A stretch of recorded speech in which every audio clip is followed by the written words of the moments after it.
में जल्दी 7 विधानसभा सीटों पर उपचुनाव का मुकाबला होने वाला है और इसके लिए बीजेपी और कांग्रेस समेत स्थानीय पार्टियां तैयारी में जोर शोर से जुटी हुई हैं। तो वहीं उपचुनावों को लेकर बीजेपी ने बड़ी बैठक की है आज, जिसमें आगामी उपचुनावों को लेकर रणनीति बनाई गई है। देखिए रिपोर्ट। राजस्थान उपचुनाव पर बीजेपी का मंथन। प्रदेश की 7 सीटों पर होंगे उपचुनाव। प्रत्याशियों का पैनल हुआ तैयार। जिस कैंडिडेट पर बनेगी सबकी सहमति, उसी को उपचुनाव में मिलेगा टिकट। माइक्रो मैनेजमेंट पर काम करने को लेकर बनी रणनीति।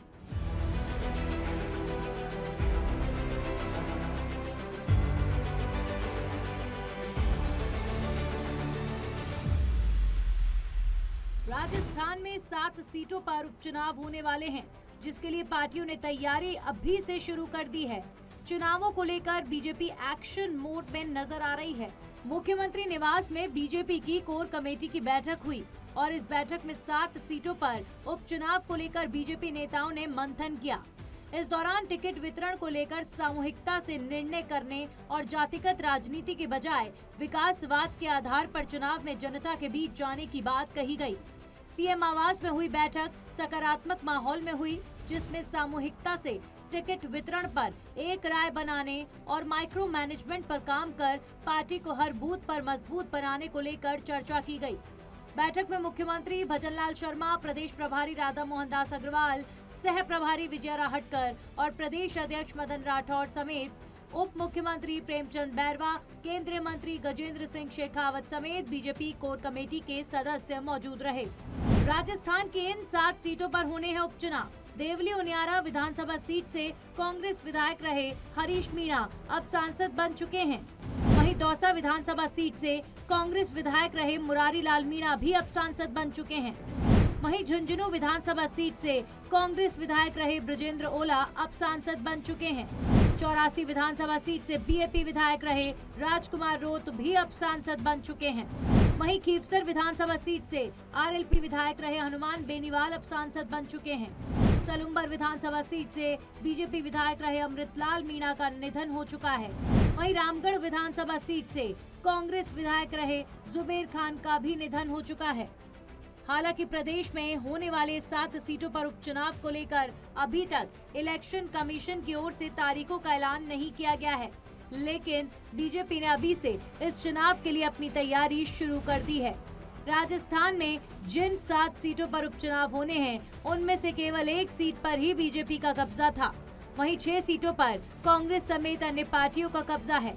ऐसे में बाकी 6 सीटों पर जीत हासिल करने के लिए बीजेपी अभी से रणनीति बना रही है। निश्चित तौर पर उपचुनाव की घोषणा कभी भी संभव है। भारतीय जनता पार्टी ने पहले भी जमीनी स्तर पर अपनी तैयारियां पूरी की है। ये सारे चुनाव भारतीय जनता पार्टी सातों के साथ चुनाव जीते, इसके लिए आज कोर कमेटी बैठी है। अब कोर कमेटी की अगली बैठक दिल्ली में होगी और उस पर विचार करके हमारे संभावित उम्मीदवारों के बारे में हमने चर्चा की।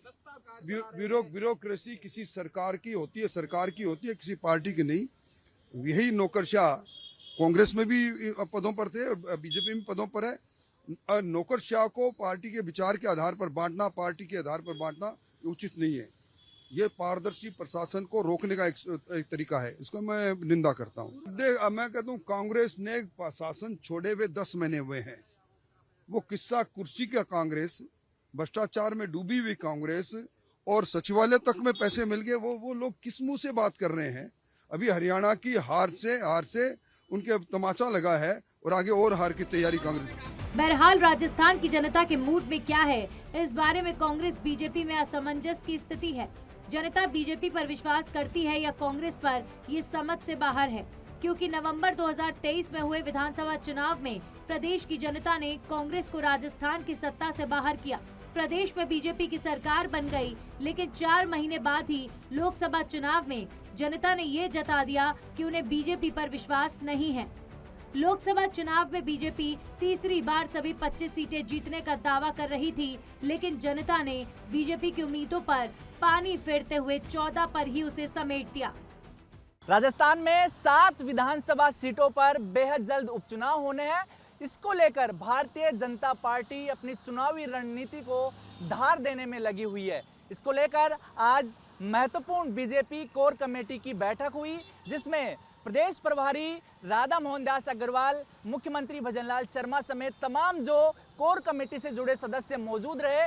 बैठक की खास बात यह रही कि अब तक के तमाम जो सर्वे हैं उनके आधार पर ग्राउंड रिपोर्ट और तमाम जो नेताओं के दौरे हैं उसके बाद एक रिपोर्ट तैयार की गई और एक पैनल बना गया होने वाले प्रत्याशियों का, और उसी पैनल को लेकर पूरी जो रिपोर्ट तैयार की गई, ये रिपोर्ट दिल्ली भेजी जाएगी। दिल्ली में जो महत्वपूर्ण बैठक होगी उसके बाद उम्मीदवारों का अंतिम रूप से चयन होगा, यानी फाइनल नाम है वो तय किया जाएगा। लेकिन ये कहा जा सकता है कि तारीखों के ऐलान से पहले ही बीजेपी जिस रणनीति पर काम कर रही है उसका फायदा भी उपचुनाव में बीजेपी उठाने की पूरी कोशिश करेगी। वीडियो जर्नलिस्ट हेमंत शर्मा के साथ सुनील यादव, सच बेदरक, जयपुर।